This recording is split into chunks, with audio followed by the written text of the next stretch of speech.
Hello, fellow planters and growers. This is me, Rachel, with Everyone Can Grow. Today I just wanted to talk to you because I'm tired. I sleep a lot, but I'm still tired. I just wanted to talk to y'all about some stuff why I'm doing Everyone Can Grow, what my vision for all this is, and where I'm hoping all this will go.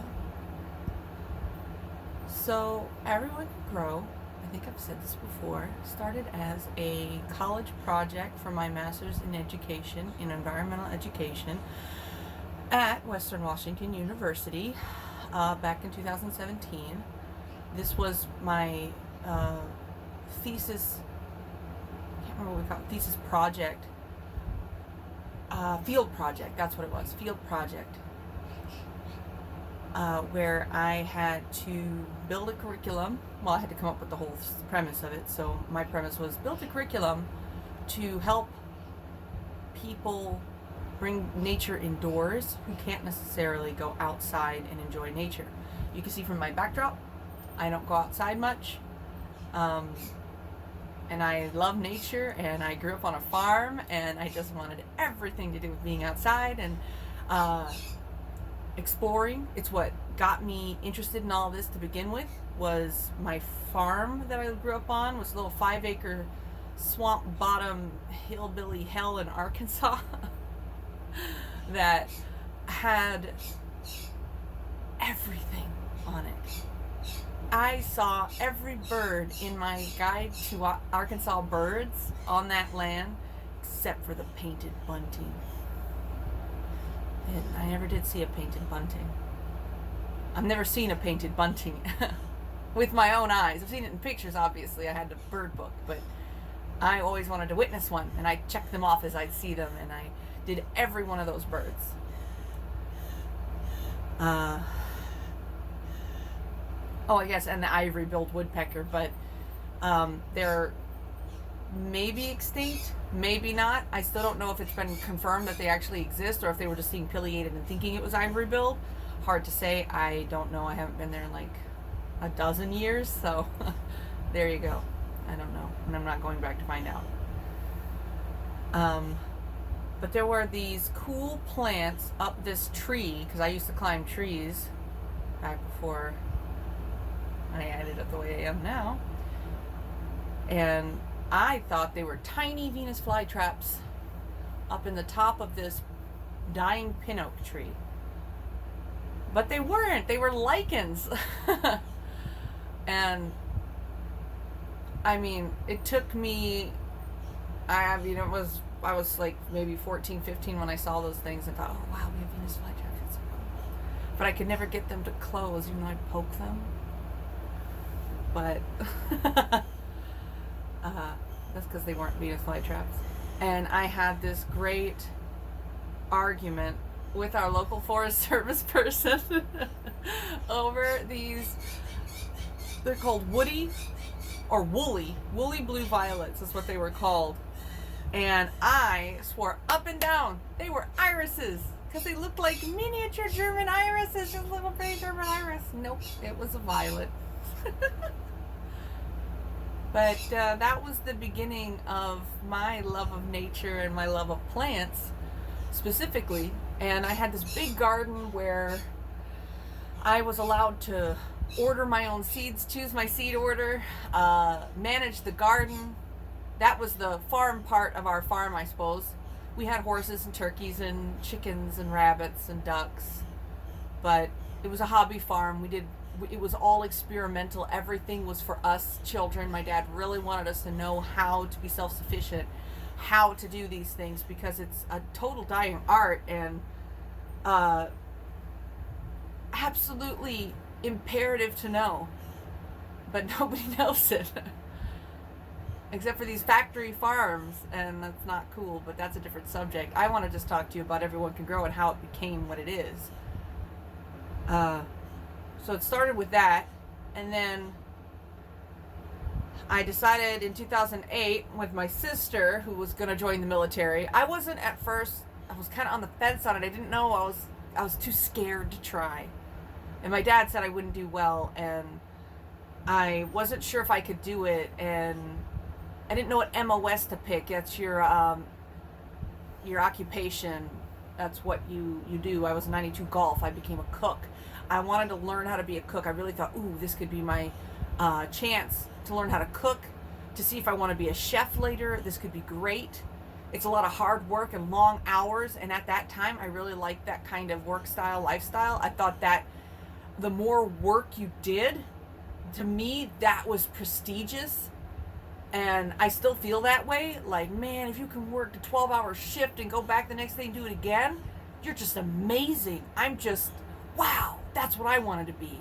I wanted to be able to work that hard. I wanted to be able to do that much. I was so excited, and I was like, yes, I could do this. I could do anything. Wow. So I joined as a cook with my sister, who joined as a linguist. We went to, I was back in 2008. The year, it was like 2 years before my harvest. Or no, it was 1 year before my harvest was supposed to happen. It was 2009 that I was expecting everything to pop off. And that's when my grapes were going to be ready. That's when the fruit trees were going to be old enough. That's when everything was going to be old enough to bear fruit. And I was so excited about that too. But I was like, you know what? I get to serve my country.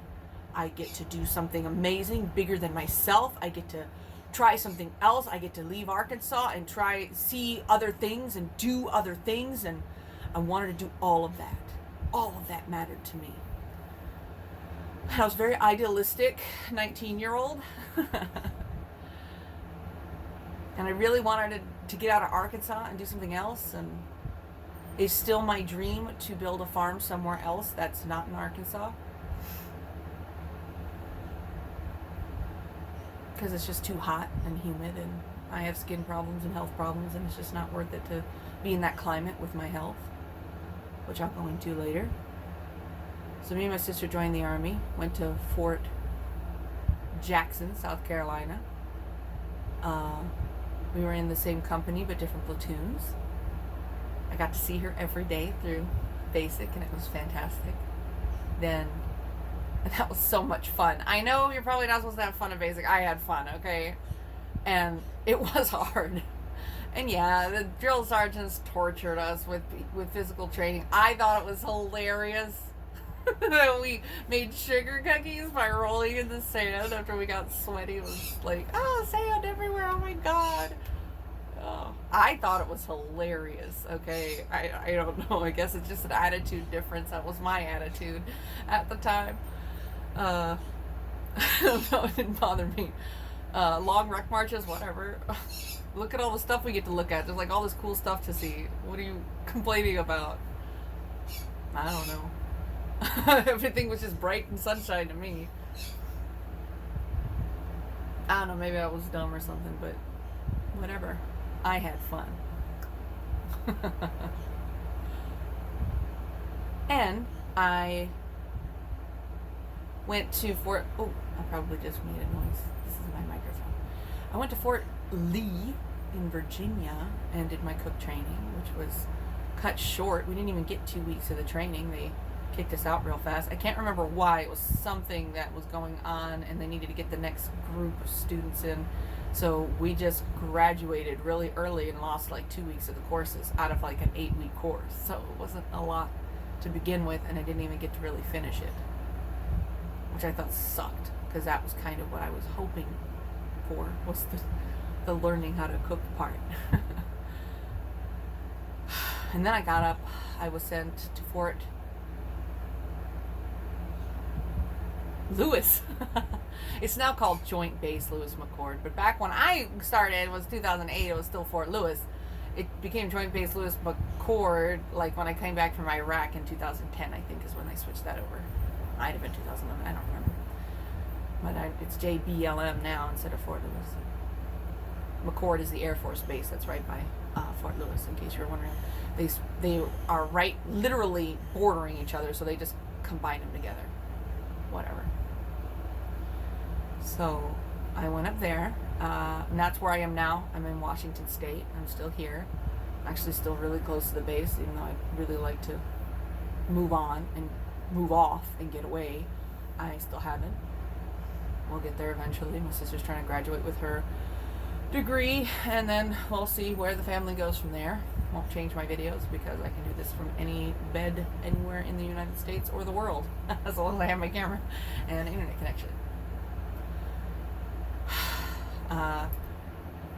And then I was deployed to Iraq in 2009, and my harvest happened, and my parents didn't even take pictures of it. They just let the deer eat it.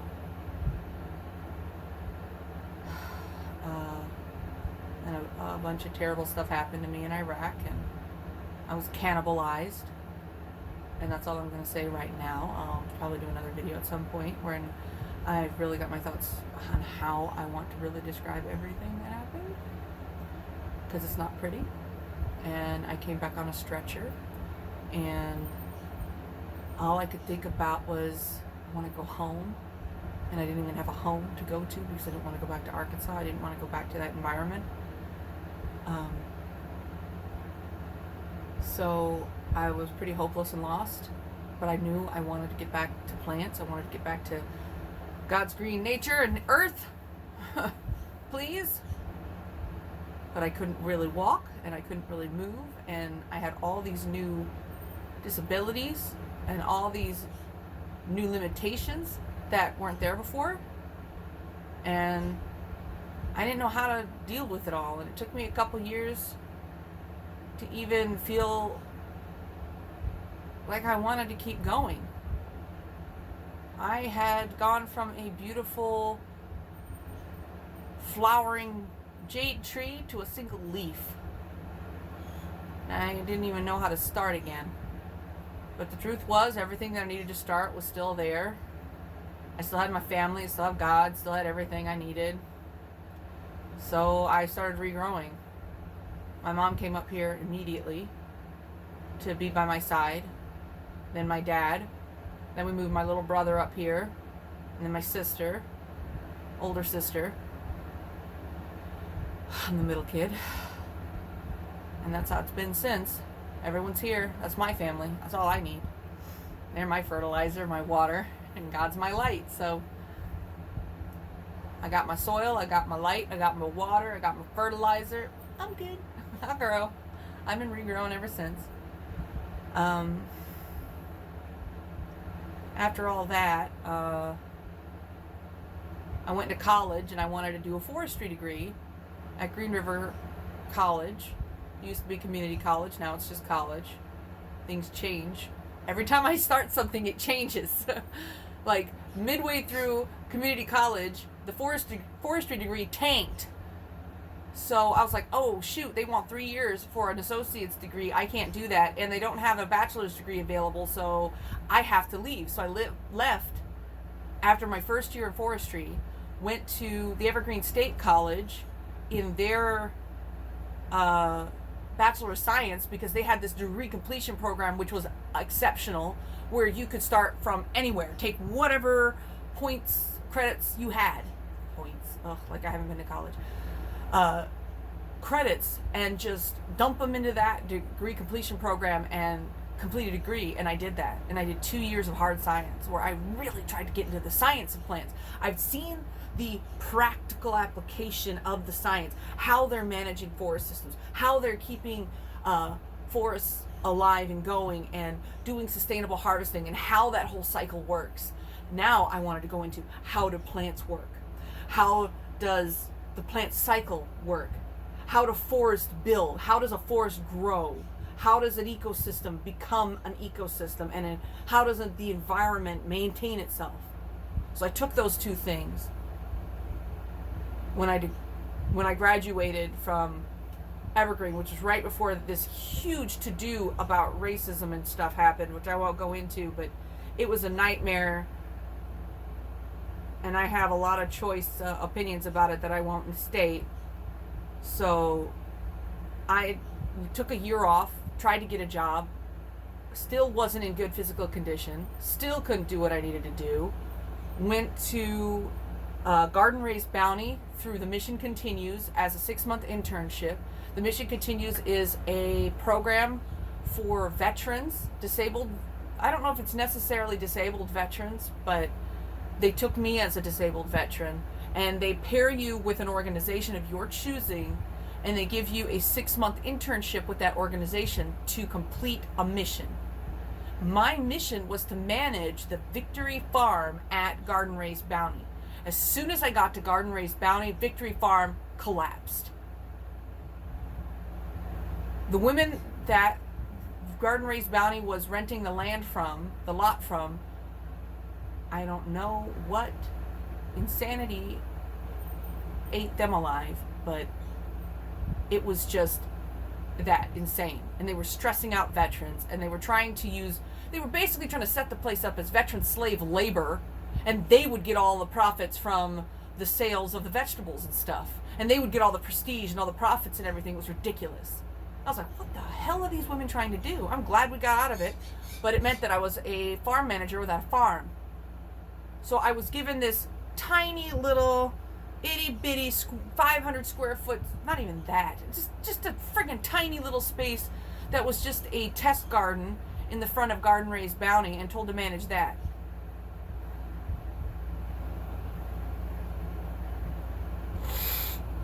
And I appreciated them for at least trying to keep me on.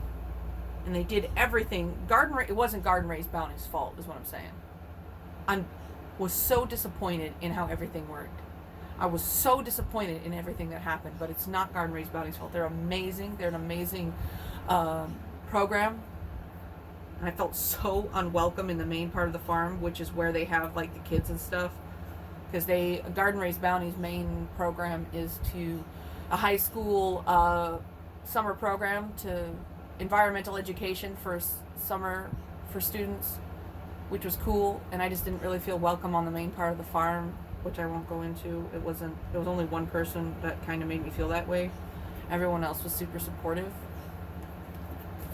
So I just stayed in my zone, in my area, and I just did the best I could. I planted everything. I harvested as much as I could. I did my best.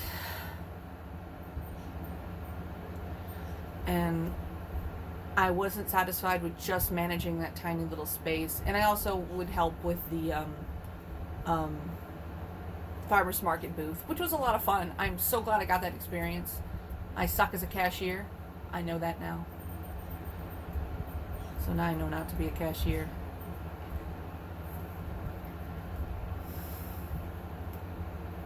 Anyway. After that was I started writing a how to ID plants guide, where I drew a whole bunch of pictures about like taking a leaf. Here's my leaf. You have the margin of the leaf around the edge, right? You've got the midrib going up the center. You've got the veins coming off the sides in this area of the leaf where the where the meaty bits are. You've got your petiole where the leaf attaches to the stem or not. It could be sessile. That means it doesn't have a petiole. Not all hands have arms. Anyway. I took that and I made that into a way to help people identify plants, because I figure you can't take care of a plant unless you know what it is. Sounds pretty, straightforward, but so many plants are sold as like that fern that I just did in one of my other videos. I didn't know what it was. It literally, this tag said literally just fern. It's a lemon button fern, but I'm pretty sure I'm going to say that in that video anyway. So you probably already know that by now. Anyway, with that, I just wanted to help people learn how to ID plants, because if you can identify a plant, then you can look at this picture behind me, and instead of seeing, oh, pretty nature, look at this wall of green, you start to see, look, this is a low growing shrub right here.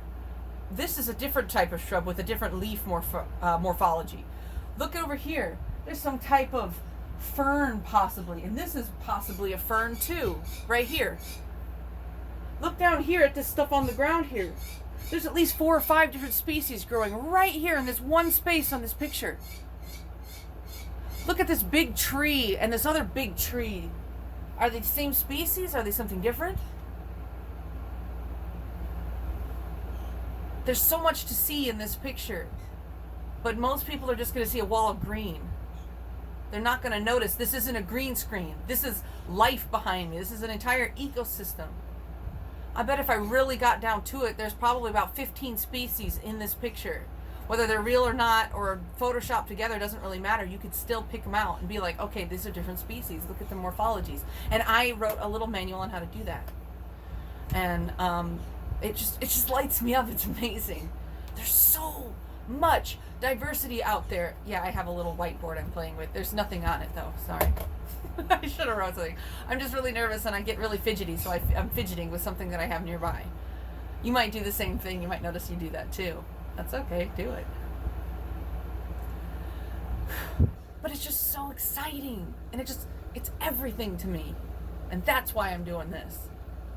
Because I want you out there. All of you. Yes, you hiding behind another person. Yes, you thinks you can't do it.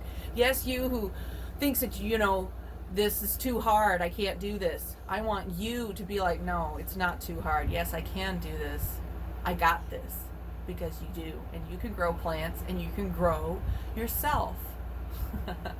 I chose Everyone Can Grow as my master's field project to exemplify the metaphor and the actual practicality of growth with plants. There's a metaphor of growing with plants where you see, like with the jade plant, how you can take one leaf off, kill the rest of the plant, that leaf can come back. That jade's not dead so long as that leaf exists. And if all you are is that leaf, you will grow back. You just need to keep living just like that leaf. If you're alive like that leaf, you will grow back. Will. Not maybe, not perhaps, 100% will. And I want you to know that. Okay? Okay. I'm trusting you. All right. Now that that's over with. Because you could tell that I went through my period where I didn't want to grow back. I didn't want to be like this. I didn't want to be a leaf. I wanted my stem back. I wanted my other leaves. I wanted my flowers. I wanted my roots back. I lost all of it. But I've grown it back. It's been 12 years. Well, it's been 8 years since I got injured. 12 years since I've been well, I don't know where I got 12 from. Maybe from my time in Arkansas. I don't know. I don't know. 2008 to yeah, I got it from, that's when I left Arkansas. It's been 12 years since I left Arkansas. It's been 8 years since I left the military. I left in 2012. During my master's thesis and program, I took that passion that you can obviously see in me and go a little crazy. And I took that love of plants. And I took that love of not seeing the wall of green, but seeing everything in it. And I was like, I want to help others the way I help myself. So they made me choose an audience, so I chose veterans, disabled veterans, because that's myself. I chose myself as my audience because that was the easiest way for me to get through it, to make the curriculum, to get my foot in the door, to make it to start. Sometimes to start, you just gotta do anything. And that's what videos like this are with Everyone Can Grow.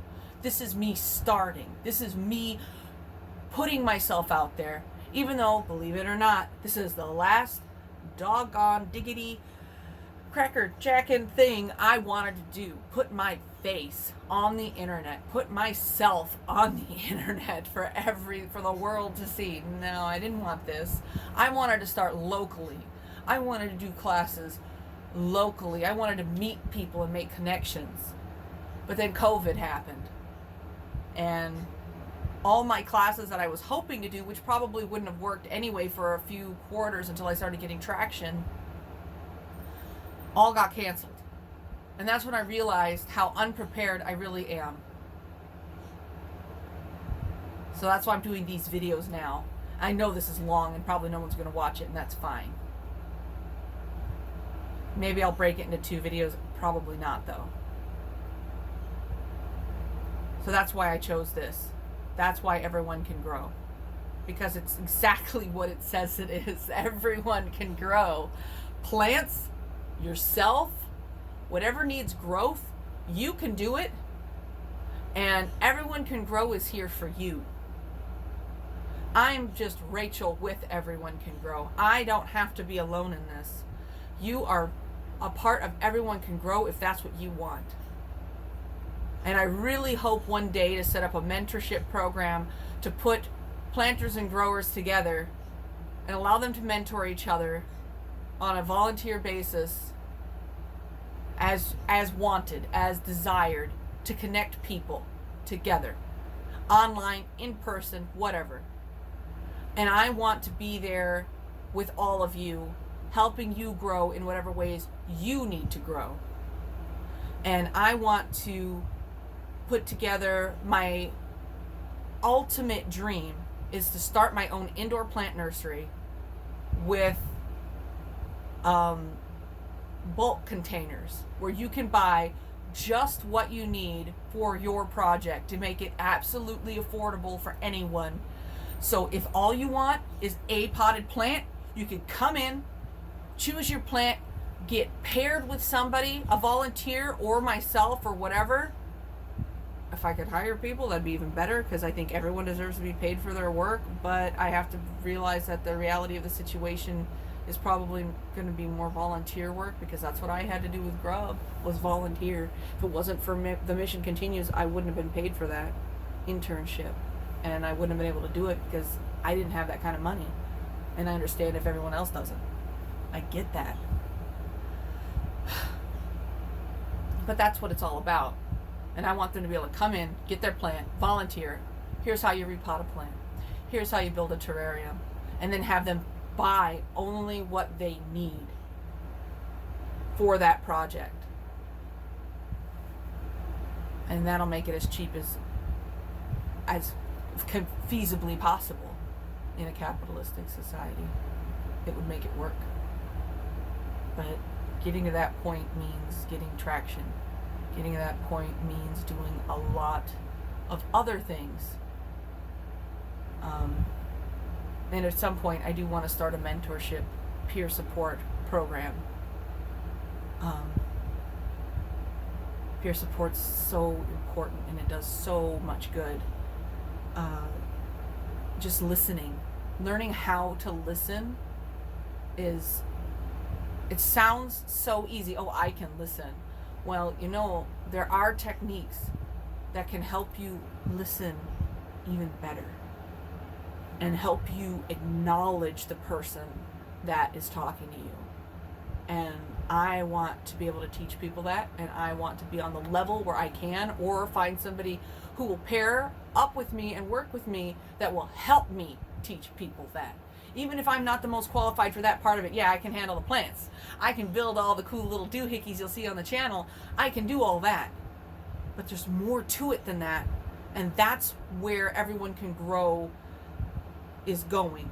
And that's where I want it to go, is into really supporting each other as individuals, building a true community. I don't care where in the world you are. I don't care what language you speak, although sadly I only speak English, so this is all I got. I'm sorry, I'm not the most skilled person on that. But that's what I want for all of you, and I want for Everyone Can Grow. And we might change the name into something better, I don't know. It's pretty generic, Everyone Can Grow, but we'll work on that later. Anyway, I have talked your ear off for a God bless half hour, and I'm sure everyone's bored out of their minds. So I'll talk to y'all later. Thank you so much for listening. You all have a great day. Bye-bye.